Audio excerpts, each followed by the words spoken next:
J'étais complètement épuisé. J'avais plus d'eau. Ça faisait 2 semaines que je mangeais de la nourriture lyophilisée et j'ai été accueilli comme un membre de la famille. On découvre une région tournée vers la mer. Rendez-vous à Sept-Îles, sur la Côte-Nord. J'ai toujours été un grand excessif dans à peu près tout ce que j'entreprends. Je peux dire que je suis un des rares privilégiés qui a pagayé tout le littoral de Montréal jusqu'à Blanc-Sablon. Il y a un sentiment d'un peu de perte de contrôle quand on est dans un kayak, dans une mer qui est beaucoup plus forte que nous. Fait qu'il y a une humilité qui se développe.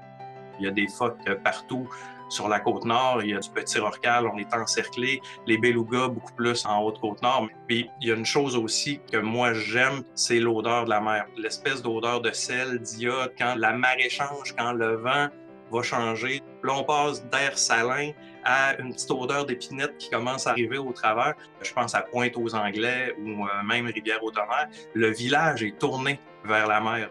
L'église est face au fleuve et pas face au cœur du village, comme ce qu'on voit souvent dans les villages qu'on appellerait terrestres.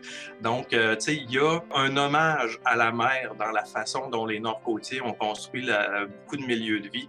C'est pas une région qu'on peut dire, ben j'y vais une fois, une couple de jours, puis ce sera réglé. Plus je la connais, plus je constate en fait que c'est impossible de découvrir cette région-là en un seul voyage.